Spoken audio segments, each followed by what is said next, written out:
Salut Célia, Salut J'ai- Clément. j'espère que tu vas bien. Oui, ça va très bien. Et toi? Bah écoute, ça va. Je suis content de te recevoir dans un nouvel épisode du podcast Le Relief. Du coup, dispo YouTube, Spotify et Apple Podcast. Yes. Est-ce que tu pourrais nous faire une petite présentation de ce que tu fais pour les gens qui ne te connaissent pas encore? Oui, bien sûr. Déjà, bonjour à tous et je suis honorée que tu m'invites sur ce podcast. J'ai écouté les précédents, ils sont trop cool et il y a quelques stars, donc je suis honorée. Pour les personnes qui me connaissent pas, donc je fais de la 3D pour le web, ça s'appelle de la 3D WebGL. Et en gros, c'est comme des espèces de petits jeux vidéo, mais sur le browser, donc sur Internet, quoi. Ça peut être justement du jeu, ça peut être des explorations d'univers, ça peut être simplement juste une petite 3D, un produit, par exemple, je sais pas, des écouteurs qui tournent en 3D et on voit tous les côtés de l'écouteur. Ça peut être beaucoup de choses, en vrai, ça peut être tout et n'importe quoi, mais tout est sur le Internet. Et justement, c'est très cool que tu nous parles de ça.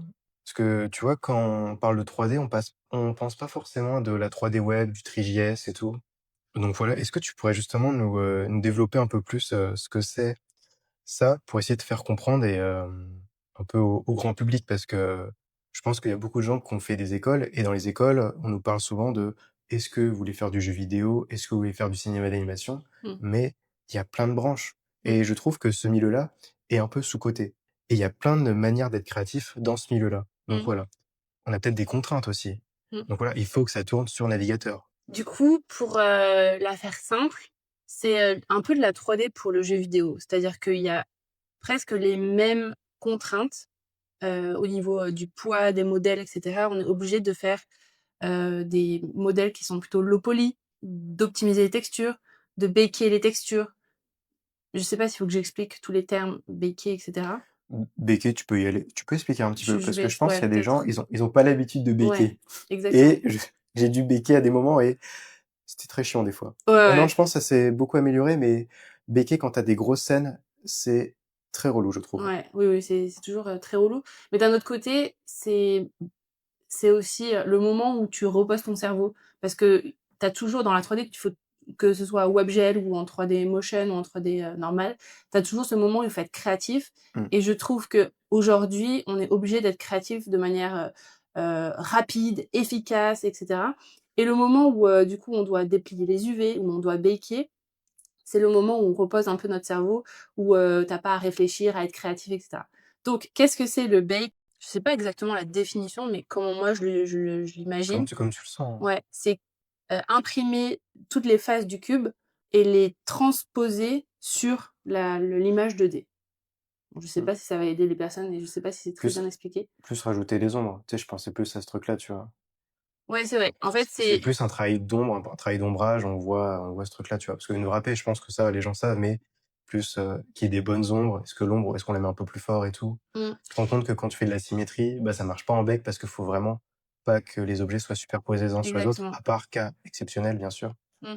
Après, des fois, je bake pas les ombres. OK. Je bake que ça s'appelle la diffuse, c'est-à-dire la couleur. Ça dépend de ce qu'on veut en faire. Mmh. Par exemple, pour les écouteurs, on n'a pas baké les ombres parce que justement, on tournait autour et on avait une lumière en temps réel qui créait elle-même les ombres en Mmh. WebGL dans le navigateur. On va expliquer justement après le projet Ouais. écouteur. Mais du coup, ouais, c'est baker, ça peut être tellement de trucs. Ça peut être baker les normales, c'est-à-dire, à quel point la topologie va changer en fonction des caractéristiques de ton matériel. Ça peut être baker, l'ambient occlusion, c'est-à-dire, à quel point l'objet collé à un autre objet va créer un peu d'ombrage. Ça peut être les ombres aussi, donc là, les ombres, on connaît. Ça peut être, tellement de trucs, ça peut être la roughness, ça peut être la metalness, enfin, Mmh. trop de trucs. Ouais, je pense que moi, je vais parler de mon avis à Mmh. moi. Ce que j'ai béqué le plus, c'est, bah, du coup, de l'ambiante et de Mmh. la normale. Mmh. La Ouais, ouais. diffuse ouais, vas-y, je rajoute un peu la diffuse, mais ces trucs-là. Après, béquer de la roughness et béquer de la métallique, j'ai pas trop fait parce que, c'est tellement custom que je pense que je peux me débrouiller autrement. Donc, Voilà. l'univers de la 3D web, 3JS. C'est ça, c'est, beaucoup de contraintes techniques, oui, parce que la question c'était: «Qu'est-ce que la 3D TriGS?» Donc c'est, des contraintes techniques, en effet. C'est, aussi, permettre à l'utilisateur d'avoir une interaction avec, ce que tu fais et ça, je trouve que c'est le plus cool dans notre travail. C'est qu'au lieu de juste avoir un spectateur qui regarde comme un film, au cinéma ou à la télé, tu as aussi, une interaction que tu peux permettre au spectateur et du coup, ça va influencer sur, le la suite de son expérience et ça, c'est top. La 3D WebGL, généralement, c'est tout le temps sur un ordinateur, mais ça peut être aussi, dans des, Des devices différents? ouais, Ouais, téléphone, tablette, un peu tout, quoi. comme des expositions, mais j'ai pas le terme, tu vois? Ah, je vois ce que tu veux dire. Oui, dans des grandes salles, peut-être, Ouais, dans des des expériences. En fait, expos, ouais, ça, ouais, des ça peut être des expériences immersives. expériences immersives, Voilà, exactement, je merci. cherchais le mot. Ça peut être donc, sur ton navigateur, mais aussi dans des expériences immersives, c'est-à-dire que c'est dans des écrans géants et en fait, via des caméras, qui détectent ton personnage et cetera, tu vas avoir un impact sur, le visuel que tu as en face de toi sur les écrans. De manière, simplifiée, c'est sur un navigateur. Et aussi, je pense, vous le faites aussi sur téléphone? Genre, Oui, de manière que le site soit responsive, il mmh, marche sur Mac, Windows, tout ce qu'on veut et aussi sur téléphone. ouais, exactement. C'est aussi intéressant de travailler sur la compatibilité entre les 2, je trouve. Présente-nous tes 3 projets sur lesquels tu es le plus fier, sur de la 3D TriGS ou Alors, tes petits top 3. les 3 projets dans lesquels je vais parler, c'est des projets où, il y avait vraiment une équipe avec moi et ça, comment dire? Ça participe énormément pour moi à ce que ça soit dans le top 3. C'est-à-dire que j'ai besoin de faire les choses en équipe et que les personnes autour de moi, elles soient aussi motivées que moi et aussi, elles se donnent à fond aussi comme moi. Donc le premier projet, c'est le projet, dont on a parlé au tout début, c'est Iter One. C'est, un projet qu'on a fait, avec l'agence Off Brand et notamment avec, enfin, l'agence Off Brand, ils avaient contacté aussi un autre freelance qui s'appelle Gilles Toussoukpé, qui est OK. aussi un ami à moi et du coup, on a bossé, pas mal en duo sur ce projet-là. C'est un projet d'agence, c'est-à-dire que le client, c'est l'agence elle-même, c'est-à-dire Off Brand et donc dans ce projet-là, tu as, la direction artistique qui est grandement libre. Tu as, une alchimie, je dirais, entre Gilles et moi sur, le storyboard, sur, plein de choses qui font que j'ai adoré bosser sur ce projet, C'est toi qui as fait le storyboard du projet ou pas du tout? je l'ai co-fait avec, OK. Gilles. En fait, Gilles il l'avait un peu pensé en amont. Moi, j'ai mis les images et certaines séquences qu'il avait pensées en crayonné, ne rendaient pas bien en 3D, donc on Ouais, l'a vous un avez peu changé et changé tout, en ouais. fonction de là, moi, j'ai un rendu super en 3D, ça, on pourrait le mettre comme ça et cetera. Donc c'est comme ça qu'on l'a pensé et bien évidemment, il y avait aussi, Ross Anderson qui est, le boss de Off-Brand, qui a aussi, chapeauté le projet, qui donnait son avis et cetera. Donc ça, c'était chouette et en fait, c'était l'un des premiers projets que j'ai fait avec Off-Brand et je savais pas trop le niveau de cette agence. En fait, Mmh. je connaissais pas cette Je agence. connais je connais pas du tout d'ailleurs Off-Brand. Ouais, c'est trop bien. Ils sont trop gentils, ils sont forts, c'est l'agence de rêve et en fait, je me suis aperçue que chaque personne, déjà, de l'agence était très humaine, très, on veut aider, on veut, amener le projet le plus loin possible et cetera et ça, j'aime trop et ensuite, c'était des personnes hyper compétentes. Pas connues, enfin, que moi je connaissais pas, mais qui sont hyper compétentes et ça, c'était trop bien. Notamment avec le développeur Adrien, pardon pour le nom, c'est Gubrica, mais je suis pas 100 sûre de la prononciation. Et Adrien, en fait, je crois qu'il sortait de l'école ou ça faisait 1 an qu'il était sorti de l'école, mais c'est un diamant brut, quoi. C'est vraiment il est hyper, hyper fort, il apprend hyper vite, il fait des propositions hyper, intéressantes et visuellement, qualitatives. Il est à la fois, il a cette, patte un peu motion qui fait qu'il va pas attendre du designer de dire exactement: «Ah, faut que tu fasses ça, ça et ça», parce qu'il y a des développeurs qui attendent vraiment qu'on ait le motion parfait pour qu'ensuite eux, ils reproduisent et ils vont attendre d'avoir les feedbacks pour qu'on puisse, enfin, pour qu'ils puissent avancer et tout. Alors qu'Adrien va toujours au-delà des feedbacks et ça, c'est trop bien, parce qu'il est toujours source de propositions. Et du coup, d'avoir une équipe comme ça, Gilles qui est exceptionnel, il est vraiment très talentueux, Ross qui, a eu la vision de rassembler tout le monde. Du coup, le projet, donc c'est un projet, d'agence. Il fallait, mettre en avant l'agence et les nouvelles compétences et nous, on l'a tourné pour, mettre en avant un produit imaginaire qui ce sont des écouteurs. Des AirPods classiques ou, Des Non, des AirPods inventés, enfin OK, des écouteurs inventés, OK, qui des n'existent pas. Aether, OK, OK, ils des n'existent pas, Aether c'est One. OK. Non, ils existaient pas. OK. Donc c'est moi qui ai dû les inventer, les créer. On s'est, basé sur l'intelligence artificielle pour les créer, enfin pour, avoir le mood board pour ensuite, pour que je puisse les S'inspire du créer en moodboard? ouais, OK, oui. pour créer un mood board, on a utilisé l'intelligence artificielle et ensuite je les ai créés en 3D. Donc en fait, on était tout le temps en collaboration avec Adrien où, là, pour le coup, j'ai fait tout le motion et avec les effets qu'on voulait avoir et cetera et je pensais pas qu'on pourrait retranscrire ce qu'on avait eu en motion en WebGL et je trouve que même en WebGL, c'est encore mieux, tu vois? Mmh. C'est fluide, c'est beau, c'est incroyable. J'ai testé sur mon PC, c'est vraiment très, très fluide, j'ai eu aucun Ouais, ralentissement. J'ai pas testé sur portable, mais ouais, c'est sur pareil. PC, Ouais, ouais. ça me paraissait vraiment très, très nickel. 2e projet, c'était un projet c'est le projet le plus, spectaculaire, on va dire, que j'ai fait de ma carrière. C'est-à-dire que j'ai bossé pour le site qui met en avant l'exposition universelle de Dubaï de OK. 2020 et en fait, ce site est né parce qu'il y a eu covid et parce qu'il y a eu beaucoup C'est de vrai que 2020, je reviens, mais c'est plein covid. ouais, plein covid et OK. moi, c'est là où ma carrière, elle monte en flèche. Tu sais qu'il y a plein d'entreprises, bah, du coup, qui ont eu ça, qui ont explosé pendant le covid, Ouais. mais je crois qu'à la fin du covid, bah, il y a eu le retour de bâton, tu vois? Mmh. Donc ouais. Mais vas-y. Ouais. Bah, du coup, moi, ça m'a porté «chance» entre guillemets cet épisode de ma chance planétaire. Je bosse pour un projet qui est vu par, des millions de personnes.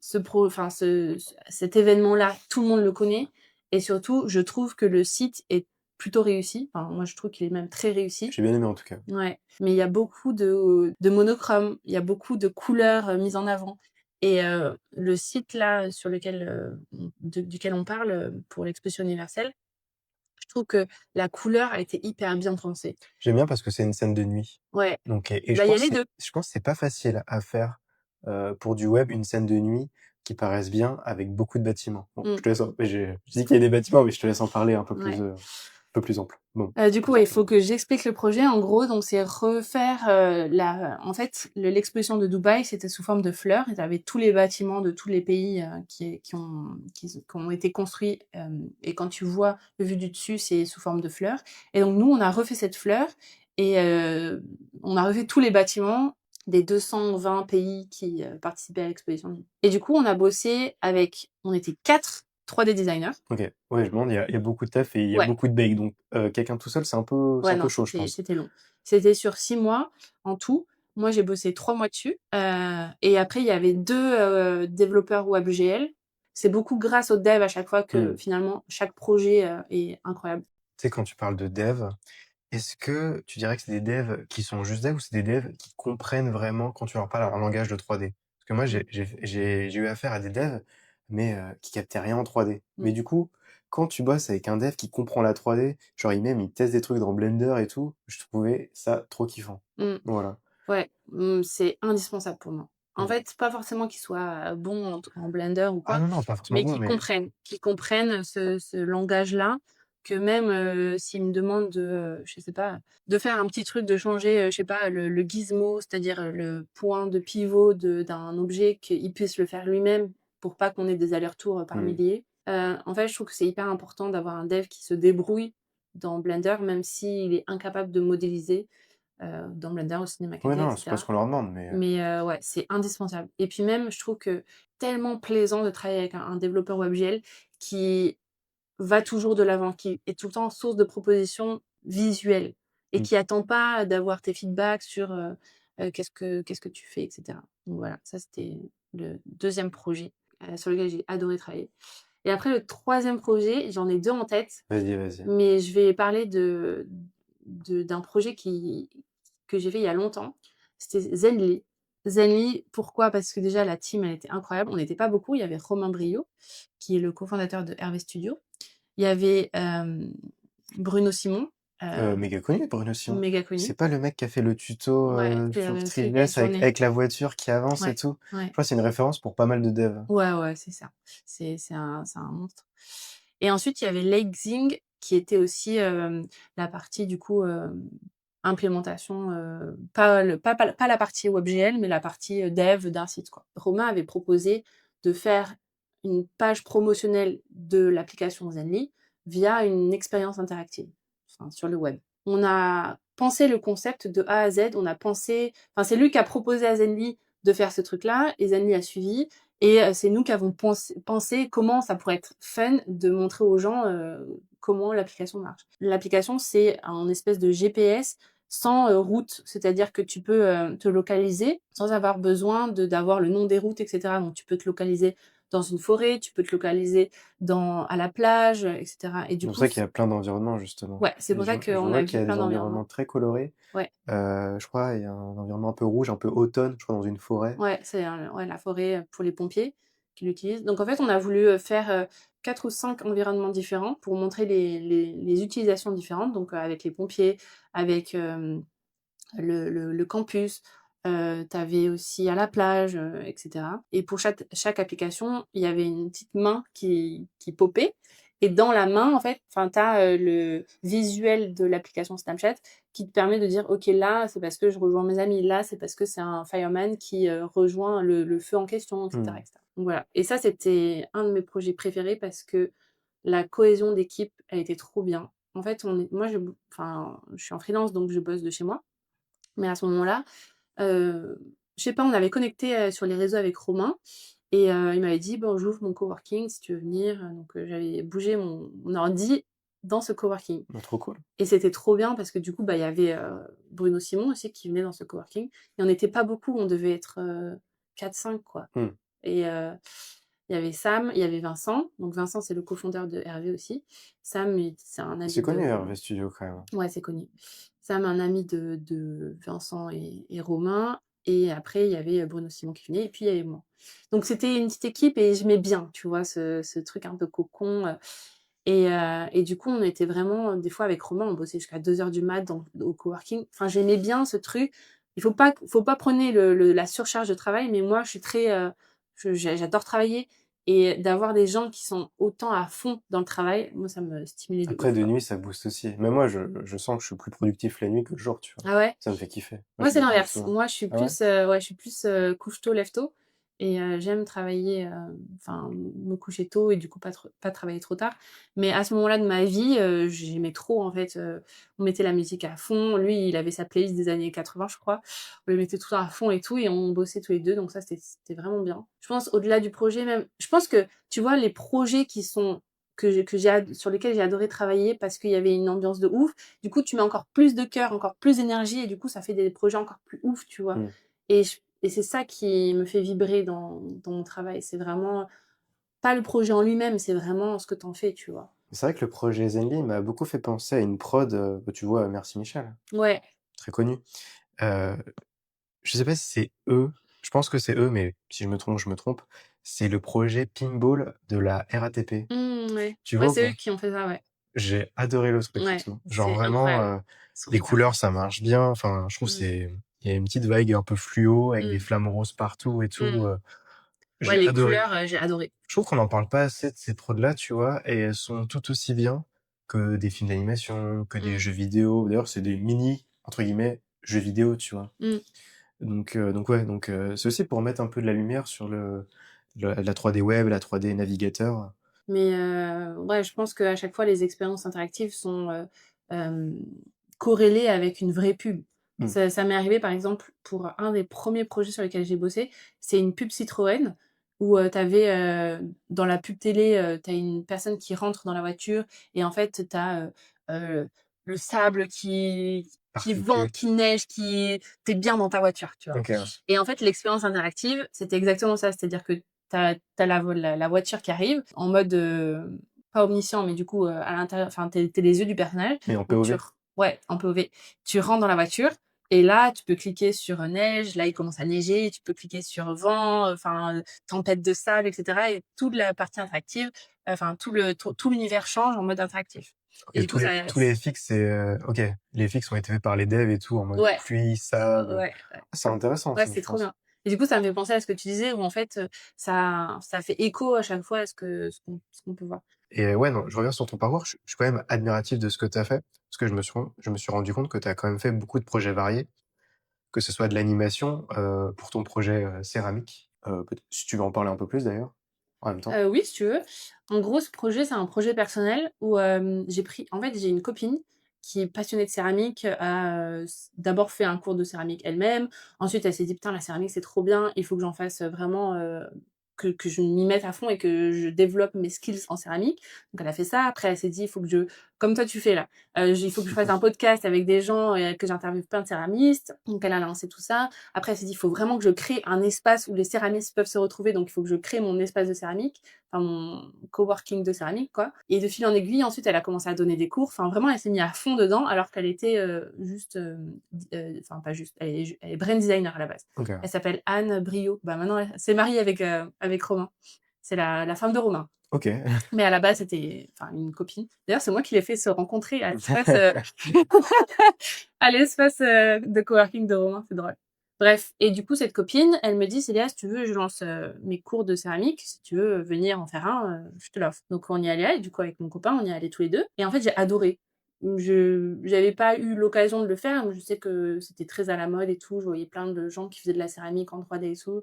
Je trouve ça trop stylé, mais je m'étais pas intéressée plus que ça et en fait, quand je l'ai fait, j'ai adoré. Après, j'ai pas continué, parce que pas le temps, tu vois? Il Ça prend faudrait du qu'on temps ait en 1000 plus, vies hein. pour faire toutes les passions qu'on a. On voit la lumière et tout dans la scène et tout, je montrerai des visus et tout, c'est cool même, on voit il y a une espèce de morphing, où la Mmh, texture change et tout et ça apparaît, c'est ouais vraiment très cool ça.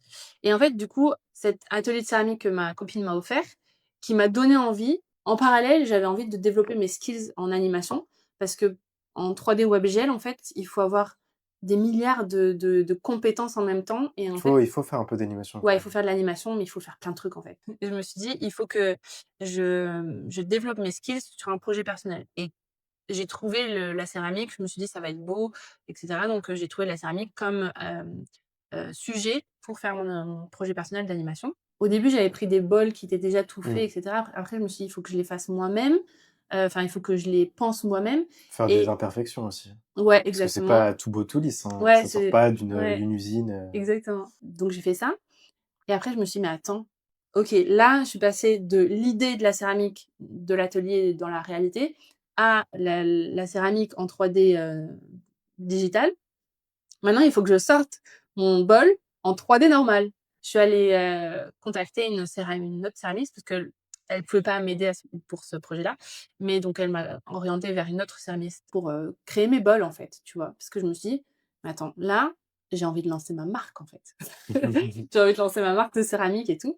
Donc je suis allée contacter une autre céramiste qui s'appelle Laurence et on a fait les devis et cetera et après donc les devis étaient trop importants parce qu'après je me suis dit: «Si je veux en faire ma marque et que je veux la commercialiser», elle me faisait payer, je crois que c'était 80 € un bol pour faire, un 1er jet, tu vois? Donc il y a tous les tests et cetera. Après je pense que ça aurait, été dégressif, mais je me suis dit: «Je peux pas faire ça, il faut que je le fasse moi-même» et là il y a je sais pas, à Boost, il y avait, du coup Émilie Miscano qui elle s'est lancée pareil un peu en autodidacte sur la céramiste et tout et du coup je me suis dit: «Il faut que je fasse ça». Tu peux expliquer, ce que c'est Boost? Du coup Boost, c'est un événement qui, rassemble les créatifs et on donne la donc c'est je l'ai cofondé avec une copine qui s'appelle Cassandre Levrard, comme ça les gens peuvent trouver sur Instagram et en fait, c'est un rassemblement qui permet de mettre en avant certains créatifs où c'est sous forme de discussion ouverte, on va, parler de leur parcours, mais aussi de leurs doutes, des moments en fait, on va vraiment connecter avec la partie, sous l'eau de l'iceberg, on va dire et du coup, on va, comprendre l'humain, derrière, les prods, en fait. Ça va décortiquer, en fait, le chemin créatif, donc on va aller connecter avec qui est la personne derrière, le créateur, en fait, tu vois? OK. Et ça, c'est pour moi hyper important. Donc Émilie Viscano, qui a été, notre deuxième invitée sur le canapé de Boost. Elle est allée, faire de la céramique, dans un atelier, en mode autodidacte, tu vois? Mmh. Et du coup, je me suis dit: «Il faut que je fasse ça pour, lancer ma marque». Mais du coup, ouais, c'est prochainement sur ma liste, c'est le projet de d'avril, mai. OK, lancer Ouais. une marque de céramique. Ouais. OK. Peut-être un petit entrepôt pour stocker tout ça. Parce que ça prend de la place aussi, la Ouais. céramique, je pense. Et en fait, en amont de ça, je pense que je pourrais te le montrer. J'ai fait le sound design parce que là, t'as vu la céramique, mais je pense que t'as pas vu le final. Je sais pas si j'écoute avec le son. Moi, j'ai du mal à écouter avec le son parce que tu sais, je regarde beaucoup sur portable et tu sais, j'ai ma musique à côté. Ouais, J'ai une musique un peu douce, un peu ambiante et je mets rarement le son, sauf quand il y a le son, quand la personne précise il y a du son dans le projet, ouais. j'écoute parce que il y a quand même les sound designers qui font un boulot pas mal et surtout pour des expériences interactives, pour des navigateurs et tout, les sound designers, Mm, mm, il faut mettre un peu de lumière dessus, tu vois? mm. Mais du coup, je l'ai bossé en parallèle avec un autre artiste, mais il m'a fait l'animation, enfin, il m'a fait le sound design. Et en fait, je lui ai demandé de se filmer en train de faire le sound design. Mais ça va être un projet. Enfin, j'en parle là parce que je suis en train de le faire. Enfin, ça met longtemps parce qu'il y a trop de projets en même Ouais, temps. ça fait kiffer aussi. Ouais, mais j'aime trop faire des projets un peu globaux, tu vois? Travailler avec des gens qui sont passionnés aussi, comprendre comment je peux faire pour, avancer sur mon projet, et mettre les bonnes personnes dans mon bateau et cetera. Donc ça c'est trop bien. En fait, j'aime trop aller jusqu'au bout des choses. C'est-à-dire que si je fais, un cours de céramique et que je kiffe, il faut que j'en fasse une prod 3D, ensuite il faut que j'en fasse une marque, ensuite il faut que je fasse du sound design, ensuite il faut que je fasse le making of de tout ce que j'ai fait. Enfin, tu vois? Tout ça, ça prend du Bah, temps. c'est de la com, tu vois? C'est un peu notre métier, en fait. On peut pas faire de la 3D et rester invisible. Mmh. Il faut quand même qu'on partage notre art parce que ça sert à quoi de faire de la 3D, mais ça reste que de ton côté. Mmh. Ça sert à rien, tu vois? On fait un métier, on doit quand même être visible. On doit dire aux gens qu'on existe et qu'on a bossé sur la prod, je sais pas, Renault, la prod Ikea, tu vois? Mmh. Et je pense qu'il y a pas mal de gens qui ont du mal à le capter. Tu sais, ils font un truc, mais ils sont très discrets en mode, «J'ai sorti comme ça», mais ils font pas de com dessus. Mmh. Et faire de la com sur nos projets perso, je trouve ça important et je pense que chaque à peu près gens qui font de la 3D, que ce soit de l'animation, du jeu vidéo, design produit, 3D web, on devrait un peu tous faire ça Mmh. et ça prend du temps de faire de la com, tu vois? Ça Donc prend énormément de temps, mais d'un autre côté, moi, je pense que c'est indispensable dans le sens où moi, par exemple, je me considère pas du tout comme, une personne, qui est excellente dans son travail. Je mets tout ce que je peux, je fais le mieux que je peux, mais j'ai dans toute ma vie, je me suis toujours sentie, middle, tu vois? Par exemple, quand je sors de Gobelins, je suis pas du tout tu viens de Gobelins aussi? ouais, j'ai fait Gobelins, Tout le monde vient de Gobelins ou c'est quoi cette histoire? ouais. En fait, quand je sors de Gobelins, je suis plutôt, genre, je sais pas, je suis pas la meilleure, je suis pas la plus nulle, je Tu suis au middle, milieu, tu ouais. vois? Ça va être dur à dire, mais 10 ans après, ça fait presque mal aux fesses, de dire ça, mais ça fait 8 ans que je suis sortie de Gobelins. Pendant ces 8 ans, je remarque que les personnes qui, moi, je trouvais excellentes, n'ont pas justement montré trop leur travail et cetera, et du coup, quelquefois, elles ont un peu des difficultés à trouver des clients. Alors que moi, j'ai toujours montré ce que je faisais et j'ai jamais eu de difficulté à trouver des clients parce que les clients venaient à moi parce qu'ils voyaient ce que je faisais. Même si je suis pas exceptionnelle, tu vois? Et au fur et à Tu mesure communiques dessus. exactement, et au fur et à mesure du temps, fait que les gens m'ont repérée comme, étant une référence dans, ma niche, Mmh. la 3D WebGL.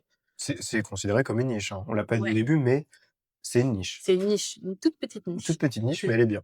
Ouais, et du coup, bah, de fil en aiguille, je suis montée, montée, montée, montée. Alors que moi, je trouve qu'il y a des gens qui sont beaucoup plus forts que moi et qui sont pas mis en avant, tu vois? Ça, je pense, c'est le débat éternel, tu vois? Il y a tellement de gens forts et talentueux, mais ils sont pas mis en avant, tu vois? Ouais. Mais c'est leur faute. Enfin, moi, je trouve que c'est pas ils sont pas mis en avant, c'est moi, je pense que j'ai fait aussi du travail pour mettre mes prods en avant et Mmh. ça demande, comme tu dis, du temps et cetera, pas forcément inné, donc c'est du travail, quoi. Mais je trouve que c'est hyper important.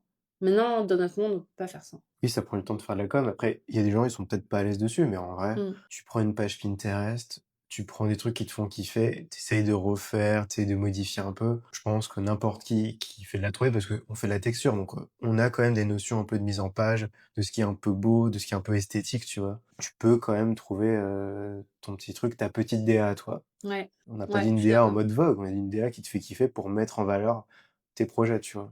d'accord. Donc ouais. Et je pense aussi, si je peux rajouter, que ça marche aussi beaucoup sur, le partage et cetera. Ton carnet d'adresses est hyper important aussi.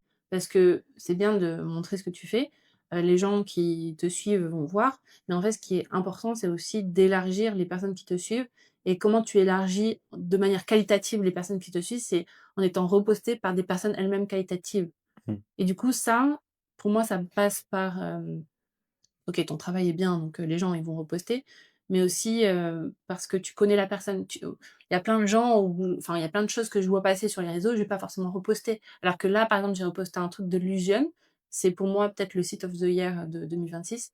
C'est exceptionnel et c'est parce que je connais enfin, j'ai déjà travaillé avec Eden et cetera. J'aurais peut-être pas reposté si, je ne le connaissais pas, tu vois? Dans les 2 cas, je dis pas que je suis une personne qualitative. Par exemple, si, d'avoir bossé avec Bruno Simon, ça m'a permis d'être repostée par Bruno Simon Je pense, ouais, ça ouvre des portes, tu et vois? ça ouvre énormément de portes et de visibilité, en fait et la visibilité, pour moi, c'est le plus important. Ça me fait penser à cette théorie, non, je crois que c'est plus un comment dire? Une question qui te on la pose et on te dit: «Tu as combien de relations de Barack Obama?» Et du coup, Mmh. Ouais, c'est un peu la même chose dans la 3D, 3D web. Tu as combien de relations de Bruno Simon? 1. Voilà. Après Barack Obama, je sais pas, mais Barack Obama? Bah, on sait pas en vrai, hein. on sait pas, mais S'il peut-être faut, qu'on il y a connaît quelqu'un qui quelqu'un. connaît quelqu'un qui Ouais, connaît quelqu'un, mais voilà, ouais. ça me fait Mais toujours rire ce genre de c'est parallèle. exactement ça. C'est exactement ça, c'est, connecter avec, des personnes, pour moi enfin, j'appelle qualitatives, mais pour moi, c'est des personnes qui, ont, plusieurs, qualités, ils sont excellents dans leur travail. Humainement, ils sont c'est des crèmes, quoi et j'ai besoin d'avoir les 2 en fait. Je peux pas il y a des personnes que je tairai le nom, mais je sais que je voudrais pas travailler avec eux même s'ils sont excellents, Mmh, parce que je sais que humainement ça ne va pas le faire et mmh, moi j'ai besoin qu'humainement, on soit tous ensemble en train de kiffer ce qu'on fait, tu vois? mmh. Et que quelqu'un d'autre me prenne pas de haut, voilà. Non, je peux comprendre, ouais, c'est pas facile ces trucs-là. Ouais et malheureusement dans notre métier, il y en a pas beaucoup, mais il y en a qui sont vraiment, vraiment excellents et qui sont ou en tout cas pour moi c'est pas du tout un match humain, quoi. Après j'ai jamais travaillé avec eux, mais de ce que j'ai entendu dire, Mmh. peut-être qu'il faudrait que je travaille avec eux pour, casser ce truc-là et Faut qu'au essayer, moins tu vois, ouais aussi, c'est hein. ça. Tu après tu te fais ton avis, tu dis: «OK, j'ai bien aimé, OK, j'ai pas aimé», Mmh, et après tu avises et tout, donc exactement. ouais. Qu'est-ce qui fait une bonne expérience 3D, interactive, tu dirais? Je dirais déjà, visuellement, il faut que ça t'emmène, il faut que tout soit cohérent. Si, je sais pas, tu crées, un univers, je sais pas pourquoi j'ai cette image en tête, mais une carte, tu vois, de une carte ancienne, un peu papyrus et cetera. Il faut que toutes tes icônes, elles soient, en relation avec ça, que tous les effets que tu vas mettre soient en relation avec ça. Il faut que ça marche bien, il faut que ça soit smooth. Si c'est pas smooth, déjà ça casse tout. Il faut que ça raconte une histoire. Pour moi, c'est aussi quelque chose de primordial. D'ailleurs, dans ma bio, je mets, digital storyteller parce que Tu pour moi, racontes des histoires, justement. oui, il faut que ça raconte des histoires, il faut que ça emmène la personne quelque part. Et pour moi, les expériences les plus réussies, ce sont celles qui combinent excellence, histoire, cohérence et puis j'ai quand même un attachement, sur, la couleur et cetera. J'adore quand, toutes les couleurs sont bien pensées, tu vois? Par exemple, le pinball, dont on Le a parlé pinball de la RATP? de la RATP, RATP ou ouais. SNC j'ai eu les 2 parce que je sais jamais. C'est très rose et Tu très sûr que bleu. c'était la RATP? SNCF ou un truc Je de crois que c'était la putain non, c'est pas ça. Wigo, ah voilà, c'est Wigo. Hem, et du coup, c'est très bleu, très rose. ouais et en fait, visuellement, c'est beau, quoi, tu vois? Et en fait, c'est ça. Il faut que tout soit rassemblé. Il faut que l'équipe autour, elle soit cool. Est-ce que tu penses que les gens qui font de la 3D comprennent vraiment la 3D web ou c'est encore un peu trop deep, tu dirais? Tu sais, quand on parle à des amis qui font pas forcément ce que tu fais, tu vois, par exemple, je sais pas, tu as un ami, qui fait qui bosse chez Illumination, tu vois? Les Mignons et tout. Mmh. Quand tu lui parles un peu de ce que tu fais, est-ce qu'il comprend ou est-ce qu'il est un peu il se creuse un peu la tête, tu dirais? Donc comme je te disais, je suis sortie des gobelins, donc j'ai vraiment soit mon groupe d'amis gobelins et toutes les personnes qui gravitent autour du webgel niche, Mmh. donc des gens qui sont vraiment, nichés, qui comprennent et cetera. Soit j'ai des amis qui sont pas du tout dans ce domaine-là, quoi. J'ai des OK. amis d'il y a très longtemps et qui sont, kinés, qui sont, tu vois, Oui, bon là, c'est vrai qu'un kiné, tu lui demandes: «Bon, t'as déjà vu, t'as cliqué sur mon site, t'as vu, ça se déchire comme du papyrus». Souvent, il va ouais, dire: «Bon, qu'est-ce que tu me exactement, racontes?» exactement. Donc j'ai pas vraiment des amis entre 2 qui se sont lancés, dans la 3D, pure et dure et avec qui je parle comme ça, tu vois? Donc je peux pas te dire. OK, ça marche aussi, hein. Ouais. Moi, je pense que si tu expliques, les gens, ils comprennent. Mmh. Je pense que c'est aussi quelque chose de très visuel. Bon, notre Mmh. métier est très visuel, mais je trouve que ce que tu fais, ce que j'ai fait aussi, faut quand même le tester. Mmh. Faut passer un peu, tu passes 2 3 minutes sur le site, tu testes sur portable, tu testes sur ton ordi Mmh. et voilà. Mmh. Je crois qu'il y a même aussi, je crois que j'avais trouvé aussi, c'est un site qui regroupe tous les sites of the years. Et bah, tu cliques sur les sites, tu vois comment c'est. Bon, c'est très, c'est une DA très, comment dire? Il y a beaucoup de DA partout. Donc Mmh. des fois, je trouve que c'est peut-être pas forcément lisible, on comprend pas trop, mais c'est quand même inspirant, je trouve. Je sais pas comment il s'appelle le site qui regroupe tout, tu peux tester, Mais c'est genre, comme enfin, c'est plein de petits visuels, les uns à côté des autres, tout serrés? Ouais, je crois. Ouais, je vois. Batterie.js, example ou un truc du genre, je crois. Ouais, non, mais par contre, ça regroupe vraiment tout, pas forcément que du tri. C'est, Ah, bah, après ça dépend, tu as Awards je pense qui que c'est Award, en ah fait. OK. Je crois, je suis pas sûr, faudrait que je retrouve le nom du site. Tu Je as le mettrai. Awards, tu as FWA qui fait ça, tu as CSS Design qui fait ça. OK, bah, Les je 3 mettrai je principaux. mettrai tout en lien, Mmh. OK. Tu peux les redire au cas où? Awards OK, avec 3 W, tu as FWA et après CSS Design. OK. Peut-être que ça pourrait éveiller des passions chez certaines personnes. Mmh. Donc ouais. C'est quoi le compromis le plus difficile que tu as eu à faire sur un de tes projets? Tu sentais que là, fallait que tu fasses une opération un peu chirurgicale, sinon le projet il allait pas marcher, tu vois? J'ai pas d'exemple parce que je pense qu'au fur et à mesure des années, je comprends les limites, les devs aussi, en fait, j'ai la chance d'avoir développé mes compétences dans un milieu avec des devs aussi qui me donnaient, les clés pour me dire: «Ça, c'est possible, ça, c'est pas possible». Donc en fait, c'est un peu plus en amont que et discuter le concept du Mmh. projet et cetera. Que ça soit à Gobelin, je me rappelle, on pitchait on créait les concepts, avec 2 devs, 2 designers. Donc les devs, fallait qu'ils soient d'accord. Que ça soit un peu plus tard, par exemple pour, Zenly, Bruno Simon, il nous disait: «Ça non, ça oui, ça non, ça oui». Ah oui, il Donc en était fait très, ouais, en fait très lui binaire. ouais, il exactement, très binaire parce qu'il savait combien de temps ça prendrait. On savait qu'on avait 1 mois et demi et lui, il savait, tu vois? Et ça, c'était trop bien d'apprendre avec des personnes qui savaient. Mmh. Enfin, des personnes qui savent, des devs qui savent si c'est faisable ou pas, tu vois? Ensuite, j'ai eu la chance aussi de travailler avec, David Ronet, Florian Zumbrum, Mathis Biabiani, qui sont des devs aussi qui savent, tu vois? Qui sont excellents et qui savent. D'ailleurs, David Ronet, c'est celui qui va lancer le TriJS Festival, OK. donc à noter et qui sont des excellents amis aussi, des amis de mon cercle proche et du coup, en fait, j'ai jamais eu ce truc-là où de me dire: «Ça sera pas possible». Enfin, j'ai envie de faire ça et en fait, ça sera pas possible parce que soit je contacte, soit si je bosse pas, par exemple, avec, je sais pas, David Ronet ou, d'ailleurs, tu connais David Ronet? Oui, je connais. Si je bosse pas avec eux, en fait, je leur demande, je leur dis: «Est-ce que ça, tu penses que c'est faisable?» De prendre la température avec plein de devs différents pour savoir si ça, c'est faisable, ça, c'est pas faisable et ah si, j'ai un projet qui me vient en tête. En fait, c'était une dev qui m'avait contactée et j'étais trop contente parce que c'est une dev, tu vois? C'est une femme. Donc du coup, je voulais faire un projet trop stylé avec elle. Il y a pas beaucoup de femmes dev, enfin Il y a pas j'en beaucoup connais de pas femmes, beaucoup. ouais. Après, il y en a peut-être beaucoup, mais j'en connais pas beaucoup Il y en a pas beaucoup personnellement. en vrai et quand je travaille avec des femmes dev, là, je donne tout, quoi. J'ai trop envie de que le projet, ça soit un truc de ouf et en fait, elle voulait quelque chose avec des fleurs. C'est le projet dont d'ailleurs, on avait discuté à On un en avait moment parlé un peu de ouais. ce projet-là. Elle voulait des fleurs génératives et ça, à l'époque, je savais pas comment faire, pour, exporter du JLB génératif, et cetera donc en fait, on a un peu mis de côté ce projet-là et elle, c'était pour son portfolio. Du coup, c'était pas un projet prioritaire et en même temps, c'était un projet qui lui permettrait de gagner d'avoir des clients plus tard. À un moment donné, j'avais, je sais pas, 3 mois où j'étais full bookée donc je pouvais pas avancer sur son projet. Puis finalement, elle a trouvé du travail donc en fait, on n'a pas vraiment travaillé sur ce projet-là et j'ai dû un peu abandonner ce projet alors que je sentais qu'il y avait un potentiel de ouf. Mais parce que je pense en niveau dev, WebGL, il fallait qu'elle apprenne encore des trucs. Et en fait, elle voulait bosser avec moi aussi pour monter en compétence entre guillemets dans la 3D WebGL. Et de mon côté, c'était un projet qui me demandait d'apprendre des choses que je savais pas. Et du coup, en fait, il fallait qu'on apprenne trop de trucs en même temps, toutes les deux. Ça n'a pas marché parce que c'était pas un projet pour un client. OK. Ça, c'est un projet que je regrette un peu de pas avoir fait parce que je pense qu'il y avait un potentiel vraiment stylé à faire. Ouais. Et maintenant, le projet avec les fleurs? Parce que tu l'avais mis en pause, mais Non, non, non, là maintenant elle a trouvé un client donc finalement elle m'a dit on arrête. OK. Mais c'est vrai que les fleurs qui poussent, Ouais, c'est quand même un peu dur. ouais, ben on avait parlé avec, je sais pas si tu avais vu ce site-là, c'était Tribute. C'était les vœux de Meg Meeples de 2024, je pense, ou 2020, ou peut-être même avant. Et c'était Louis Ansa qui avait bossé sur ce projet-là.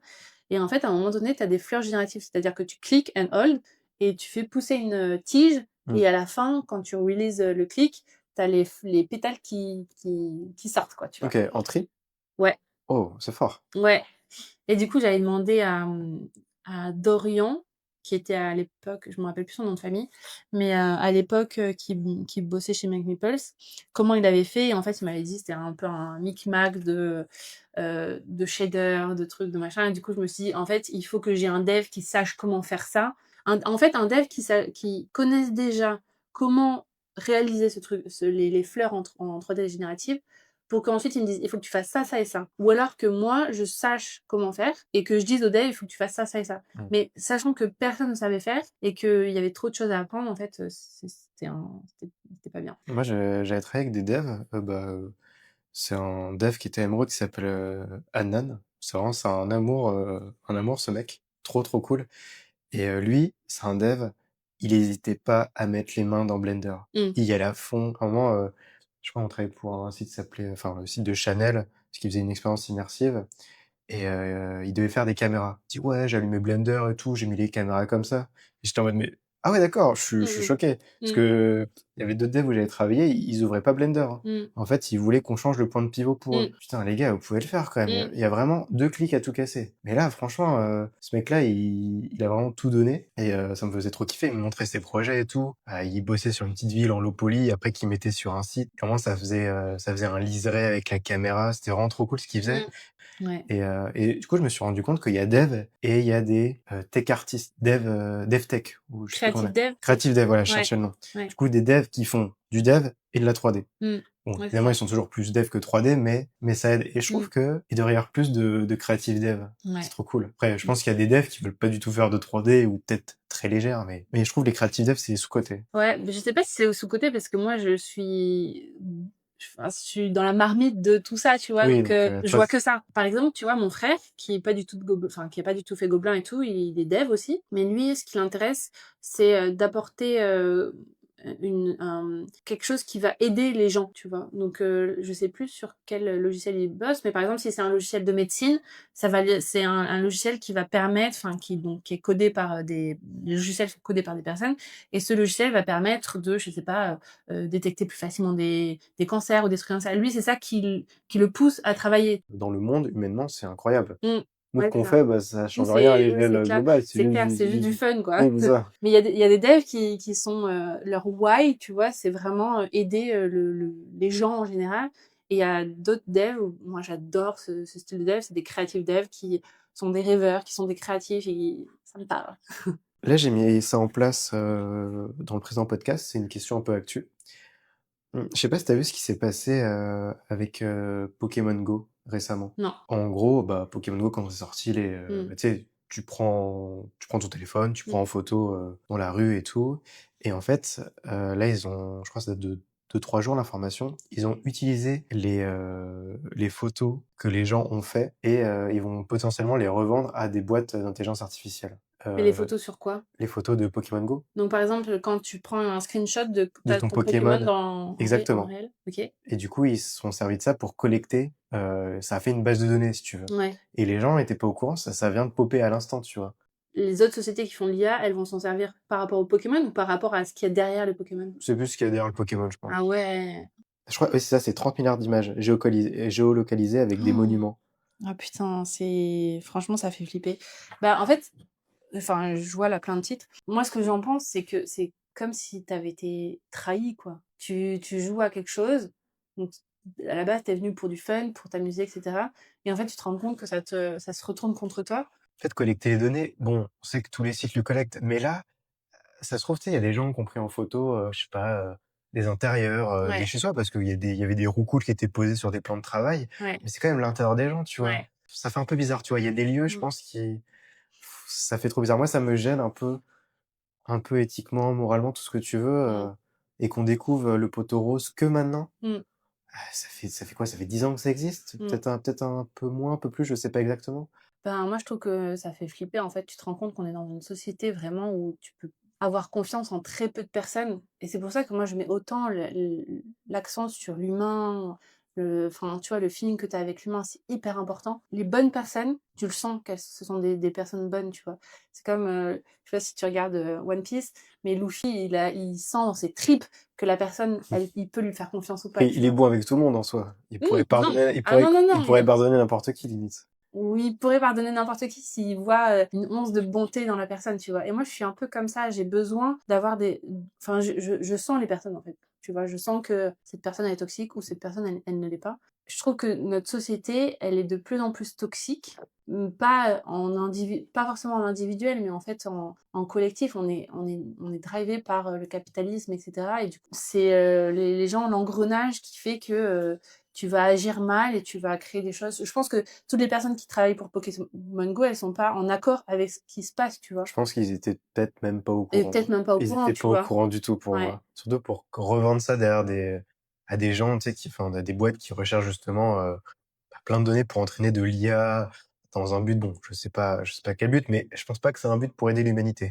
L'IA, c'est un peu un double tranchant parce que d'un côté, tu te dis, ça va faire des pépites en médecine, etc. Ça va permettre de tout soigner. Mais d'un autre côté, ça crée des traumatismes pour des gens. Ça crée, enfin, récemment, j'ai regardé un documentaire qui parlait de l'IA justement. Et il y a un truc qui m'a choquée. T'as souvent, pour savoir si t'es humain ou pas, des petits visuels, là, une petite Ah, grille. les CAPTCHA. Ah, ça Exactement. entraîne de l'IA, en fait. Exactement, J'ai, ça c'est en ouais. train de lire. Et en fait, il y a des gens ils en font leur, enfin, où c'est leur métier, tu vois. Ils gagnent 2 €, je sais pas si c'est par jour ou par mois, enfin, c'est catastrophique.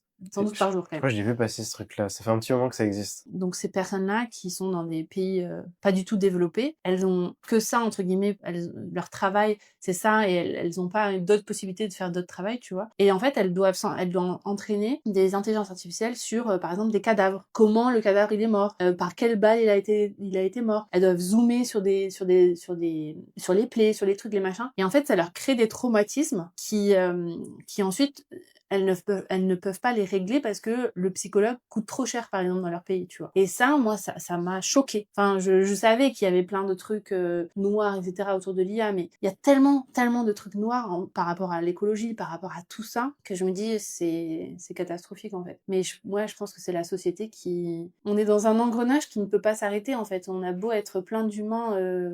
bien généreux, etc., tu as toujours cet engrenage qui continue, quoi. C'est intéressant. Je viens de penser à un truc. Je sais pas si t'as vu, comment dire, le boss de Nvidia qui a parlé récemment. C'est parce ils ont mis le DLSS 5. T'as dû voir peut-être des images. Il y a eu tout un branle-bas de combat dessus, mais c'est pas le sujet. Justement, il y a du coup, le boss Jensen Huang, le boss de Nvidia, qui disait justement, en fait, il a dit, vous avez de l'IA, vous devriez faire plus de profit. Alors pourquoi vous virez les gens à cause de l'IA? C'est juste un écran de fumée, tu vois. Ouais. Au final, ça permet justement de démultiplier ton argent. Pourquoi justement il se passe tout ça? Pourquoi des gens se font virer alors que ça devrait être le contraire? Ils devraient recruter encore plus de gens pour faire encore plus de thunes. Et du coup, il disait justement que c'était un écran de fumée et c'est juste une excuse pour le conseil d'administration parce qu'ils ont arrêté d'innover, tu vois. Juste par flemme, en fait. Et au final, l'IA, on devrait pas licencier des gens, on devrait justement en prendre encore plus, tu vois. Et je trouvais que c'était très cool, en fait. Il y a pas beaucoup de gens qui ont dit cette vision-là. Donc voilà. Après, je parle plus dans des agences, dans des grosses boîtes. Peut-être en termes de freelance, on est un peu moins impacté. C'est vrai que j'ai un peu cette même vision. Je me dis, l'IA, ok, tout le monde en parle en ce moment parce que c'est très en vogue et tout, mais finalement, c'en est qu'un outil.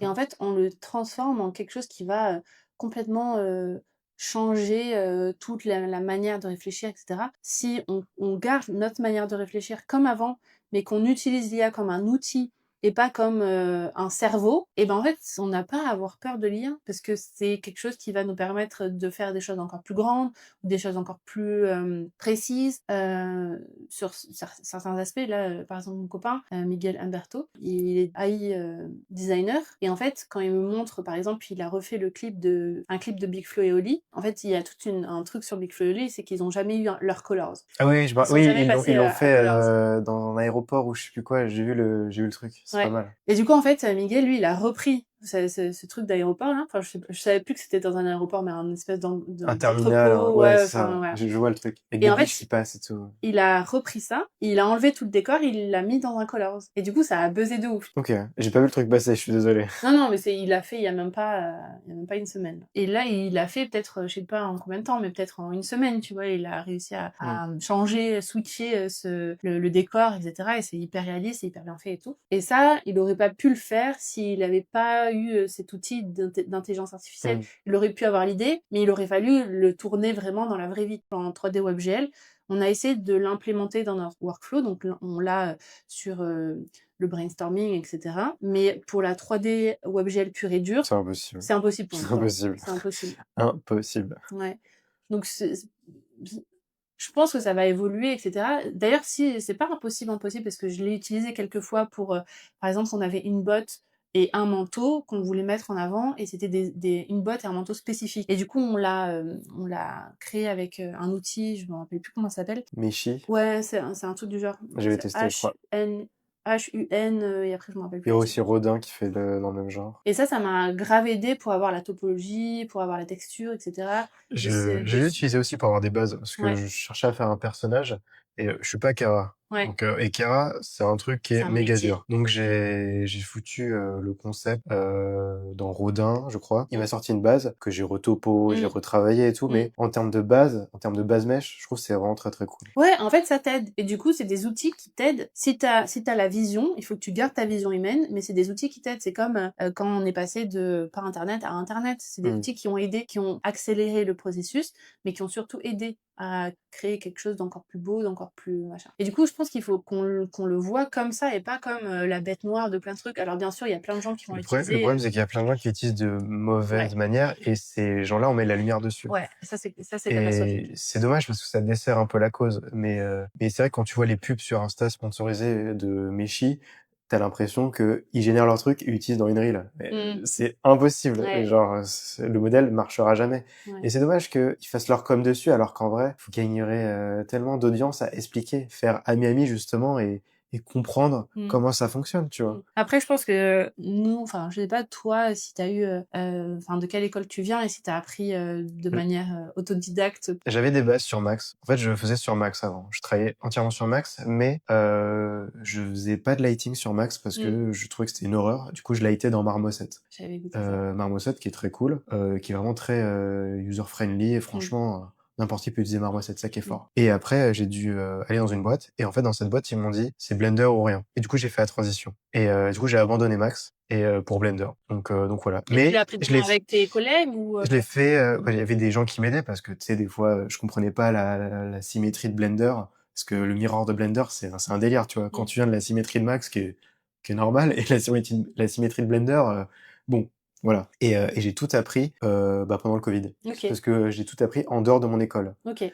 Mon école ne m'a pas formé à Blender, et j'ai tout réappris en sortant de l'école. Et t'as appris via des tutos internet ou des choses comme ça, ou t'as pris des cours en ligne Je que t'avoue, t'as ça. payé Non, ou... j'ai pas fait de cours en ligne. Je t'avoue, ça date un peu. Bah après, c'est mes potes qui. Il y avait deux, trois potes qui étaient déjà sur Blender. Du coup, ils me disaient les touches. Mm. Et donc, je voyais qu'il y avait des trucs qui se rapprochaient. Mm. Après, pour des trucs très spécifiques, ils m'aidaient.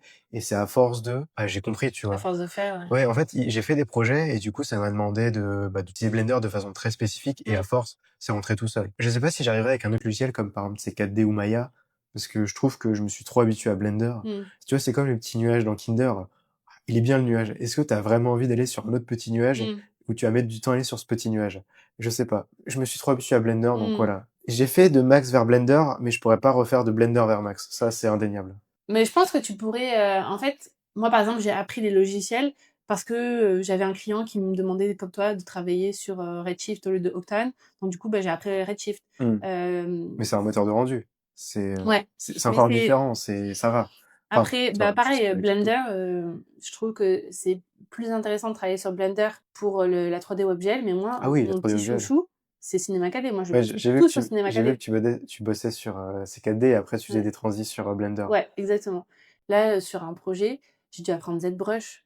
Je sais pas si tu as déjà ouvert ZBrush. Si, au début, j'ai faisais des projets ZBrush. Alors, par contre, pour ZBrush, j'ai fait un truc très particulier.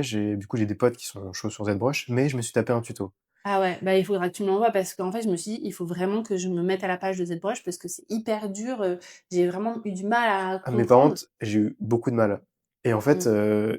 comment dire, j'avais le mec qui me montrait du coup ce qu'il faisait, et j'avais ma main sur le clavier. Et en fait, à chaque fois, j'utilisais trois brushes. Ouais, Et du coup, il y avait des raccourcis en mode ZN, Alt Z. C'était des raccourcis pas du tout intuitifs. Et à ouais. force de les faire, je crois que ça m'a développé une sorte de Un mémoire troisième musculaire, doigt, une enfin sorte un de sixième mémoire doigt. musculaire dans Ouais. les doigts, mais là, je l'ai perdu. De temps en temps, j'utilise le sculpt dans Blender pour lisser des trucs ou Smooth en vrai, ça m'aide Mm. un peu. Mais j'ai perdu toutes mes comptes dans ZBrush. Il y a tellement de trucs, c'est pas ergonomique, de toute façon, les gens te le Mm. diront. Ouais, Limite, pour te faire kiffer, je pense, je ferais de la promo, c'est Nomad sur tablette. ok, je connais pas. Je pense Nomad, ce serait plus simple, mais malheureusement, c'est que sur tablette. Ok. À chaque fois, ils veulent pas sortir leur application sur le desktop, c'est une horreur. Ah ouais, du coup, compliqué pour quand tu bosses pour un projet, t'es entre ZBrush, Marvelous Designer, Je peux comprendre, Blender, ouais. Cinema 4D, Reactive machin, et après t'exportes Ouais. en GLB. Si en plus il faut que tu passes par une tablette, Ouais, c'est ouais. mort. Mais je sais pas si je voudrais réapprendre ZBrush en 2026. Je Ouais. pense que j'essaierai de trouver d'autres alternatives. En fait, je me suis dit, il fallait que je fasse des cheveux un peu de statue. Tu vois, il fallait que j'ai vraiment l'apparence d'un cheveu de statue. Donc je me suis dit, ZBrush, ça va être parfait, tu vois, ça Mais va me t'as un truc sur faciliter. Blender, tu mets des splines et tu peux créer la forme du cheveu. Oui, mais il fallait aussi que je sculpte, tu vois, genre, ok, la forme, Mhm. mais dans la forme, il faut aussi que j'ai les petits cheveux, tu vois. Donc, du coup, j'ai appris ZBrush, enfin, J'ai appris comment faire sur ZBrush rapidement, mais du coup, t'as toujours à apprendre plein de trucs en même Ouais. temps. Tout ça pour dire que je pense, c'est pareil pour l'intelligence artificielle, en fait, il faut savoir l'utiliser, savoir apprendre comment apprendre. Les personnes qui sont plutôt contre l'intelligence artificielle, je pense que c'est plutôt des personnes qui ont la flemme d'apprendre de nouveaux trucs. Et en fait, ça peut être juste une corde à leur arc en plus, quoi. Faut trouver le bon équilibre, je dirais. Ouais, exactement. Mais malheureusement, il faut que les entreprises jouent le jeu, et là, en ce moment, ça joue pas trop le jeu. Même si ça commence à y avoir un petit retour de bâton, les gens commencent à se poser des petites questions et tout. Ouais. Mais c'est encore très léger. Mais moi, à chaque fois, j'ai voulu utiliser l'IA, en fait, c'était pas assez précis, pas assez parfait pour qu'on puisse l'utiliser pour un client. Ah, je suis d'accord à 2000%. T'es Ouais, obligé quand même de retravailler, et des fois, ça te met autant de temps que si tu l'avais pas ouais, utilisé, donc exactement. Et même, je pense pas que l'IA, ça soit un gain de temps, entre guillemets, parce faut vraiment que tu peaufines tes cadrages, tes trucs, tes machins.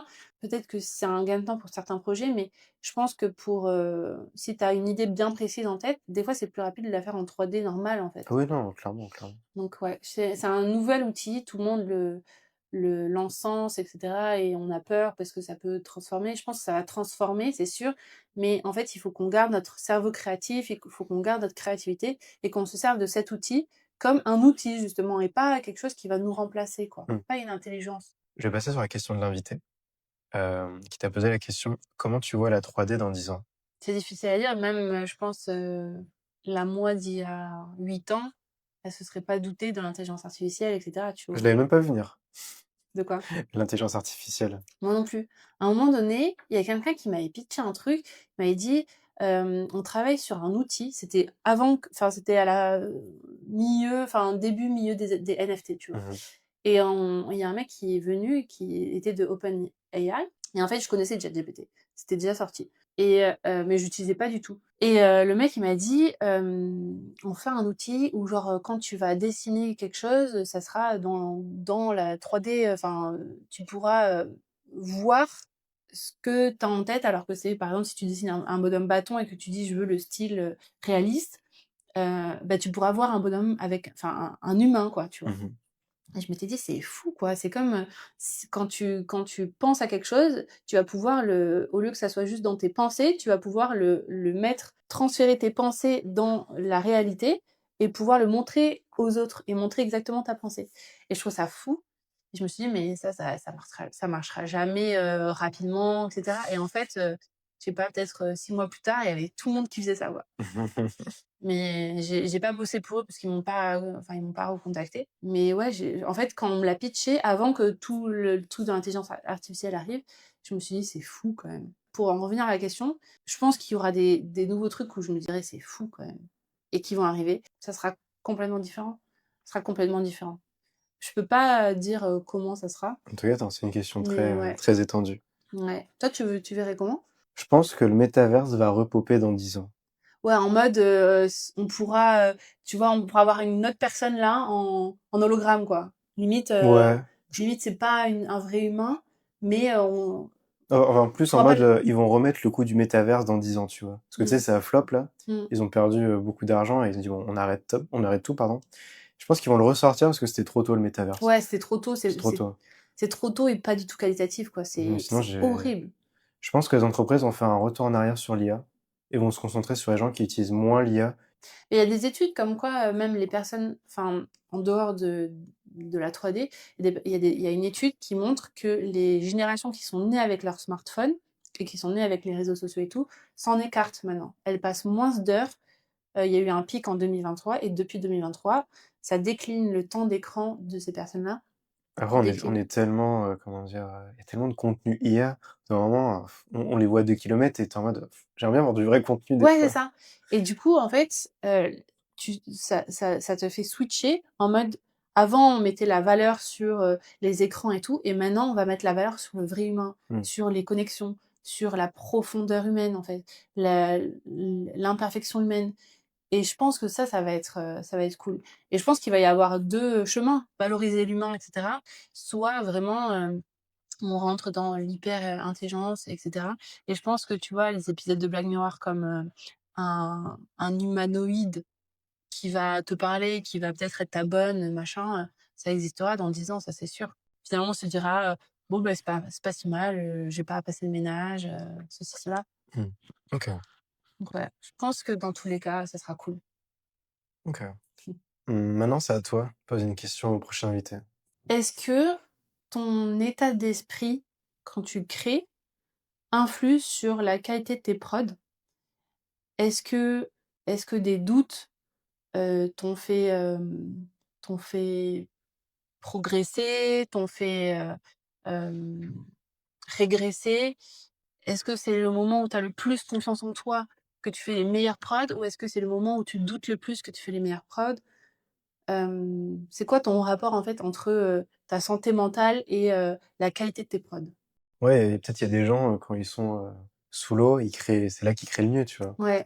Moi, ça m'est arrivé des trucs comme ça parce que j'étais charrette Mm. et fallait que je sorte un truc. Du coup, ça te met dans Un état de flow, des ouais, fois. c'est ça. Tu rentres dans une espèce de zone, un flow, mais c'est pas la bonne zone. C'est la zone que tu préfères éviter. Mm, mm. Moi, c'est plutôt l'inverse. Quand je suis pas bien, je produis mal. Et quand j'ai une confiance un peu due à une naïveté, où je me dis je vais réussir, c'est là où j'y arrive en fait. Où tu vois, j'ai pas le stress de me dire attends, j'y arrive pas ou des trucs comme ça. C'est justement ces moments où la petite voix, elle devient négative dans ma tête, où il y a quelque chose qui fait que mes énergies, elles se diminuent et du coup, je produis moins bien, de moins bonne qualité. Ok. Et j'ai remarqué ça, ouais. Maintenant, c'est l'instant promo. Est-ce que tu aurais des créateurs, des artistes à promouvoir qui sont pas forcément mainstream, mais que t'aimes bien, tu vois? Ça peut être, je sais pas, par exemple, quelqu'un qui fait de la poterie, quelqu'un qui fait de la 3D, quelqu'un qui fait de la peinture, ce que tu veux. Je vais faire ma groupie, mais mon copain, il est aussi chanteur. Il Ok, s'appelle C. Jorel, enfin, il s'appelle Jorel, et sur Instagram, c'est C. Jorel. ok, Il fait de la musique, et en fait, enfin, et avec son meilleur ami, ils ont lancé leur studio d'intelligence artificielle ok. autour aussi de la musique. Donc, tu sais, je te parlais, Suno et tous ces trucs-là. ouais. Enfin, oui, ils font du Suno et Ok, tout, mais ils font aussi des clips en intelligence artificielle ou en 3D pour de la musique. Et du coup, je trouve qu'il est... En fait, moi, ce qui m'impressionne, c'est qu'il apprend hyper rapidement et que c'est qualitatif. Et en fait, il est pas du tout connu pour l'instant, mais je suis sûre que dans quelques années, il sera ça va connu. popper. Ok, Ouais. du coup, ton copain, tu peux nous redire le nom? Il s'appelle C. Jorel ou sinon c'est Miguel Humberto. Ok, je mettrai les liens et tout. Et un autre qui n'est pas ton copain. Et un autre qui n'est pas mon copain, ah, je sais, mais il est connu. Mais Ah, peut-être qu'il n'est pas connu dans notre milieu. connu comment? Parce qu'il y a plein d'états de Ouais, c'est connu. vrai. En fait, c'est un créatif qui fait des vidéos sur Instagram. Ok. Ces vidéos, elles sont hyper qualitatives. Et il s'appelle Q Mike. Au Euh, moins, c'est bien, ça permet de faire connaître aux gens. ouais. Ça, c'est exactement ça Il ce est que un je... peu dans En fait, j'ai aussi une addiction pour tout ce qui va être contenu mode, etc. Ça marche aussi, hein. Tu peux me dire, je sais pas, des créateurs de mode, je sais pas, Ouais. ça te fait kiffer. Mais en fait, justement, cette personne, Q-Mike, en fait, il met en avant des produits de marque, de luxe Mmh. généralement, mais il raconte toujours une histoire autour, tu vois. Et ça me fait beaucoup penser au réalisateur Wes Anderson, sa manière dont il crée. Et c'est mon réalisateur préféré, Wes Anderson. Il est vraiment aux petits oignons sur ses films, c'est incroyable. Et en fait, j'adore sa manière de créer, de mettre en avant des produits, de raconter des histoires, de trouver toujours des nouvelles astuces pour filmer, etc. C'est magnifique. Et il y en a un autre, Vas-y, vas-y. il s'appelle Jolly Jean. Jolie Jean, pardon. Et lui, pareil, Ah, voilà. j'aime bien, son style est très particulier. Ouais. Et c'est qu'est-ce qu'il fait exactement? En fait, il est dans la mode. OK. Et son truc à lui, c'est d'aller dans des endroits improbables, enfin pas improbables, mais genre sur Terre, des endroits magnifiques. Et il va mettre en valeur l'endroit et en même temps, il va être en harmonie avec son... Ouais, je vois qu'il est habillé en blanc quand le lieu est blanc Ouais, ou il est habillé en bleu quand le lieu est bleu. exactement. Et moi, je fais un petit peu ça, en fait. J'avais ça comme idée, d'aller partout dans le monde pour mettre en avant des tenues en fonction de la couleur du truc. Et quand j'ai découvert ce mec-là, je me suis dit, mais enfin, c'est un génie, j'aime trop. Et en plus de ça, il est aussi un peu entrepreneur, c'est-à-dire il a bossé en relation avec Uno. Il a fait son propre Uno, mais dans son style. Il OK. a fait une exposition avec plein de couleurs dans Paris. J'aime trop ces personnes-là qui sont un peu versatiles, c'est-à-dire qu'elles vont faire des expos et en même temps elles vont lancer sa marque d'habits et en même temps ils vont créer du contenu incroyable sur les réseaux et en même temps ils ont enfin tu vois, je suis aussi très attachée à la famille et tout, et là il partage des fois sa vie un peu sur les réseaux et on voit qu'il est très famille, et ça me touche aussi, tu vois. Mmh. Le côté un peu humain derrière, voilà. Jolly John, je sais pas trop comment le prononcer. Q Mike, c'est deux personnes qui m'inspirent énormément, mais plus pour mes projets perso, pour la Célia qui est un peu plus orientée mode, etc. Ouais, ça marche, hein, Mais d'un autre c'est côté, très bien. ça impacte aussi mes projets 3D parce que c'est la couleur, c'est le storytelling, et c'est toujours tout est un peu mili-mélo, tu vois. Bah, écoute, merci à toi d'avoir Merci répondu à Clément. l'invitation. Bah, c'était un honneur, comme je disais au Est-ce début. que tu as un mot de la fin pour conclure l'épisode? Soyez passionnés, soyez le caractère principal de votre vie et vivez votre vie à fond. Soyez drivés par vos rêves et n'hésitez pas à croire en vous, à croire en vos rêves, continuez de travailler pour réussir parce qu'il n'y a que vous qui pouvez vous offrir la vie que vous rêvez. Donc, ouais, c'est ça ce que je leur dirais. OK, bah, c'est parfait. Bah, n'hésitez pas à vous abonner, suivre le relief sur les réseaux, Apple Podcasts, YouTube, Spotify, et on se retrouve pour un prochain épisode, sous peu. Bisous. Ciao!